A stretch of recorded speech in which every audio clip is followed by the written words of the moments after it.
আসা যাবে না, পুরুষের দরকার আছে। কি ঠিক আছে স্যার, কি আছে? ঠিক আছে, কি বলেছেন? এত ভয় পান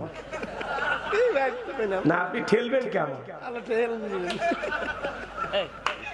এগুলো কি আমি কাউরে গালি দিছি? কোনো গালি দেয়নি, আমরাও ভালোবাসতাম। আমি তো আগে বারবার করছি যে উনি দেশে যদি থাকতো আমাদের জন্য ভালো হতো।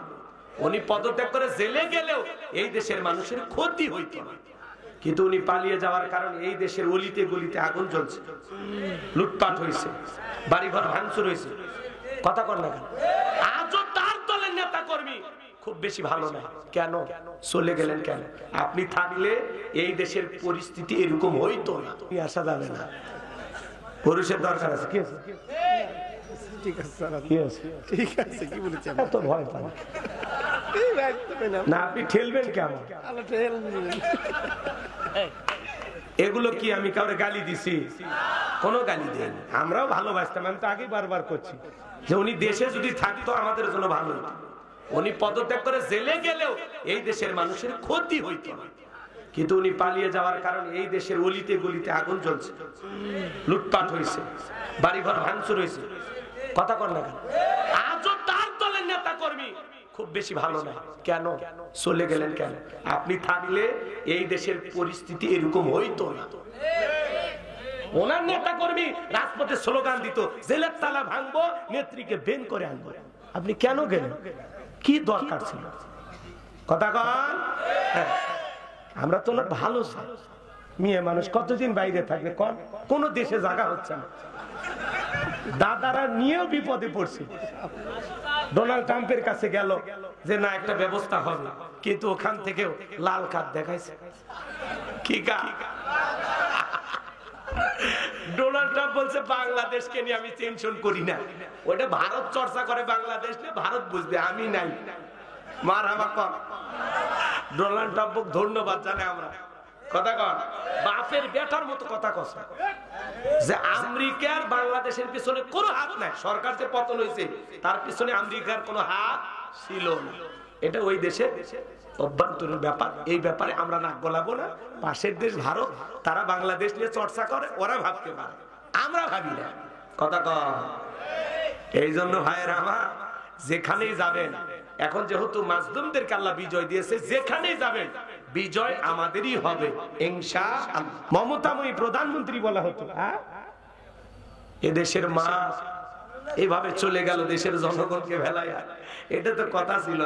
যেদিন মনে চায় আসেন, আমরাও বুঝি মেয়ে মানুষ কতদিন বাহিরে থাকবেন, আমাদেরও তো মায়া মোহাব্বত আসে। আপনি আসেন, এই দেশ আপনার বাবার, এই দেশ আপনার স্বামীর, আপনি আসেন। কথা কর, যেদিন মনে চায় আপনি আসেন, বলার দরকার নেই, আপনি আসেন। কথা কর। ববু আইবা, তুমি আইবা গো, সেই দিন আইসা বুবু ক্ষমতা পাইবা না। খোঁজ নাই বহু কাদের কাকার, অবস্থা খারাপ দরবেশ বাবার, হাউ নাঙ্কেল এখন সামনে আসে না। নেতা কর্মী সব জেলের ভিতর, আমি আসি ডরের ওপর, কখন জানি আসে গ্রেপ্তারি পরোয়ানা।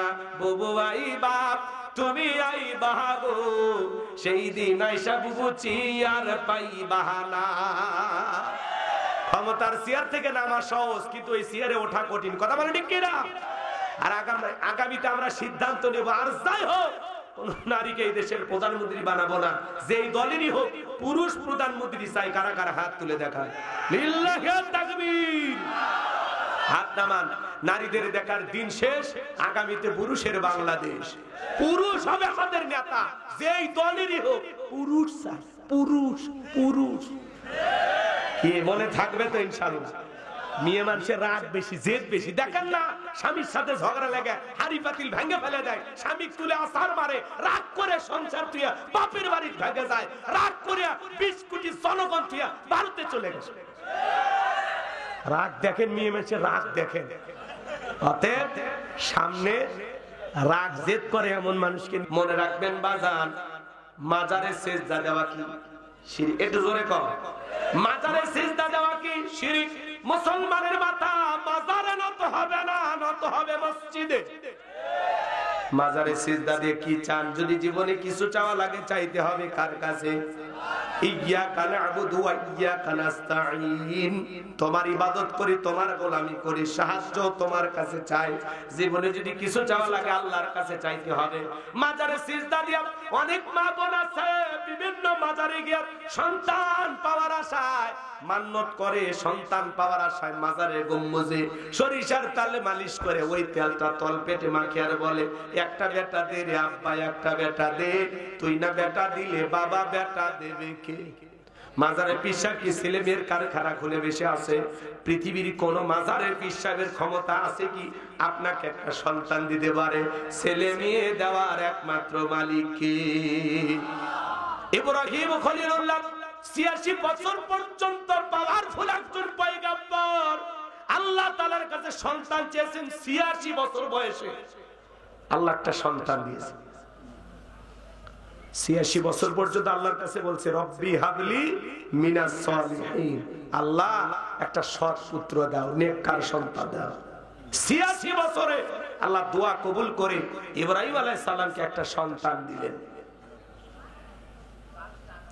তাহলে ইব্রাহিম খলিলুল্লাহ মুসলিম জাতির পিতা, তাকে যদি আল্লাহ ৮৬ বছর বয়সে সন্তান দেয়, এত বছর তিনি যদি ধৈর্য ধারণ করতে পারেন, আপনি আমি লাফালাফি করা যাবে? সন্তান চাইতে হবে তাহাজ্জুদের জায়নামাজে, সন্তান চাইতে হবে আল্লাহর কাছে। মা বোন যারা আওয়াজ শুনতেছেন, মা খবরদার কোন মাজারে গিয়ে সন্তান চাইবেন না। সন্তান চাইবেন কার কাছে? জীবনে যদি কিছু প্রয়োজন হয় কার কাছে চাইতে হবে? ফাইদা ফারাগাতা ফানসাব ওয়া ইলা রাব্বিকা ফারাগাব। আল্লাহু আকবার। আল্লাহ বলেন, বান্দা তুমি যখন নিঃস্ব অসহায় দুর্বল হইবা, তোমার শূন্য হাতটা আমি আল্লাহর দিকে বেঁধে ধরো, তোমার শূন্য হাতটা আমি আল্লাহ পূর্ণ বানায় ফেরত দিব। বলুন সুবহানাল্লাহ। আমার ভাইয়েরা, মাজারে সিজদা দেওয়া শিরক, পীরের পায়ে সিজদা দেওয়া শিরক, নেতার পায়ে সিজদা দেওয়া শিরক। এই মাথা আল্লাহ সারা দুনিয়ার কারো কাছে নত করা যাবে না। টিয়া পাখির কাছে যা ভাগ্য গণনা করা শিরক, কবিরাজের কাছে যা ভাগ্য গণনা করা শিরক। স্লোগান শোনেন না? আপনি কি মামলায় হেরে যাচ্ছেন, বিদেশে যেতে ভয় পাচ্ছেন, দাম্পত্য জীবনে অসুখী, ব্যবসা বাণিজ্যে লস খাইতেছেন, এক আংটিতে সব সমস্যার সমাধান। শেষ দর্শন আজমির জেমস হাউস, লিটন দেওয়ান চিস্তি, বসুন্ধরা সিটি কমপ্লেক্স, ঢাকা। কথা কয় না? এক আংটি দিয়ে যদি এত ঝামেলা মিটে যায়, তাহলে ওই দোকানদারে তো আংটি বেচা লাগতো না। এই হাতে ৫টা, এই হাতে ৫টা, ১০টা আংটি ব্যবহার করে পৃথিবীর ১ নাম্বার ধনী হয়ে যেত। কথা বলেন ঠিক কিনা? তাহলে ভরসা আংটির ওপর নাকি কার ওপর? জোরে বলেন। ট্রাকের পিছনে সেরা স্যান্ডেল ঝুলানো কেন? কয় দুর্ঘটনা থেকে বাঁচার জন্য। আছেন না?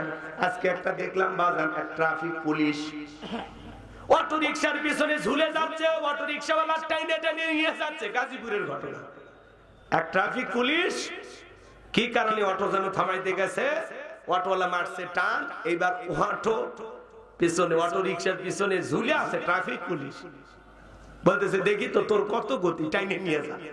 সোশ্যাল মিডিয়ায় ঘটনাটা ভাইরাল হয়ে গেছে যে একটা অটো রিকশার পিছনে ট্রাফিক পুলিশ ঝুলে আছে। কেন ঝুলন্ত অবস্থায়? কেন পুলিশের লোকেরা আছে?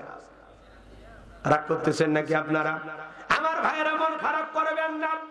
সমাজে প্রশাসনের ভাইয়েরা অনেক গুরুত্বপূর্ণ দায়িত্ব পালন করেন। মাথায় রোদ, ছাতা নিয়ে দাঁড়িয়ে থাকে, কি খাখা রোদ, তারপরে দাঁড়িয়ে থাকে ট্রাফিক পুলিশেরা। কথা বলেন ঠিক কিনা? রাগ করেন আমার কথায়? কয়েকদিন আগে বাংলাদেশের আরেকজন পুলিশের ভাইয়েরা কিভাবে ছত্রভঙ্গ করলেন দেখলেন না? মাটির উপরে বাড়ি মারে। কথা কানে? রাস্তায় যে খুঁটি আছে, বিদ্যুতের খুঁটি, খুঁটিতে বাড়ি মারে, তাও মানুষজনকে পিটাই না, লোকজনকে না মাইরা খালি এরকম মারার ভান কইরা মিছিলটা ছত্রভঙ্গ করে দিলেন। এই কারণে পুলিশের প্রশংসা করতেছেন। এইরকম পুলিশ আমরা তো দেখিনি। নতুন স্বাধীনতা পেয়েছি, নতুন পুলিশের লোকের এই যে ছত্রভঙ্গ করে দেওয়ার একটা কৌশলও তারা দেখেছেন। যে ভাই এই কাজটা করেছেন, প্রশাসনের ভাই, তাকে সবাই সেলুট জানিয়েছেন। সারা পৃথিবীতে তাকে নিয়ে আলোচনা হচ্ছে। আল্লাহু আকবার বলেন। মানে জনগণের গায়ে পিটাচ্ছে না, খালি রাস্তা মারতেছে, বিদ্যুতের খুঁটি পায় ওখানে বাড়ি মারতেছে।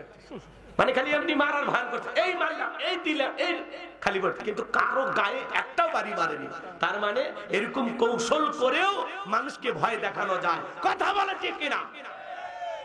তো আমাদের প্রশাসনের ভাইয়েরা তো এরকম ভূমিকা পালন করলে দেশ ও জাতির বাহবা পাবে, সম্মান পাবে, শ্রদ্ধা পাবে, ভালোবাসা পাবে। কিন্তু জনগণের টাকা দিয়ে যদি গুলি কিনে, বেতন বোনাস খাইয়া, জনগণের টাকা বুঝেন নাই, জনগণের ট্যাক্সের টাকা দিয়ে ওনাদের জীবন চলে, সেই জনগণের ট্যাক্সের টাকা দিয়ে যাদের বেতন হয়, সেই প্রশাসনের ভাইরা যখন জনগণের বুকে গুলি চালায়, এটা হলো সবচেয়ে দুঃখজনক। কথা বলে ঠিক কিনা? বিগত বছরগুলোতে প্রশাসনের ভাইদেরকে যারা ছিল স্বৈরাচার, তারা দানবের মতো ব্যবহার করেছিল। কথা বলেন ঠিক কিনা? এখন আলহামদুলিল্লাহ প্রশাসনের ভাইদের ভিতরে অনেকটা পরিবর্তন। আমরা চাই প্রশাসনের ভাইরা হবে জনগণের বন্ধু। কথা বলেন ঠিক কিনা? আমরা মিলেমিশে নতুন একটা বাংলাদেশ চাই। আল্লাহ কবুল করেন, জোরে বলেন আমিন। আর যারা জুলুম করেছিলেন আজকে কেউ নাই, সব পালিয়ে গেছে। আছে? জোরে বলেন কেউ আছে? সব ভাইকে গেছে। আমরা বারবার বলেছিলাম, এই যে যারা ওটা বসা করছে, কি ভাই ওই দল করতেন নাকি? আচ্ছা, রাগ করে না, থাকতে পারে। ধানের মধ্যে পাতার না, কথা কর। বড় বড় হাইব্রিড নেতারা পালিয়ে গেছে, কিন্তু ছোট ছোট মানুষগুলো না, মহব্বত করে। কি করবি? থাকতেই পারে মহব্বত। কিন্তু আমরা বলতেছি, যে মা সন্তানকে ফেলায়া যায়, সেই মায়ের মহব্বত না রাখাই ভালো। কথা কর, কথা কর। আমরা বারবার বললাম ম্যাডাম পদত্যাগ করেন। আল্লাহ বলে কিসের পদত্যাগ? এরা যে অন্যায় অপরাধ করেছে, শুধু পদত্যাগ না, আমি আল্লাহ এদেরকে দেশ ত্যাগ করতে বাধ্য করব। ইন্না বাতশা রাব্বিকা লাশাদীদ, আল্লাহর পাকড়াও বড় কঠিন। আল্লাহ ধরে ধরে না, যেদিন ধরবে মামু বাড়ি দিল্লি গিয়ে পড়বে। কথা বলে ঠিক কিনা? আজ নাই চলে গেল, বড় বড় কথা বলতো। আমরা মহব্বত, ভালোবাসা সবাই ভালোবাসতো, বাসতো না?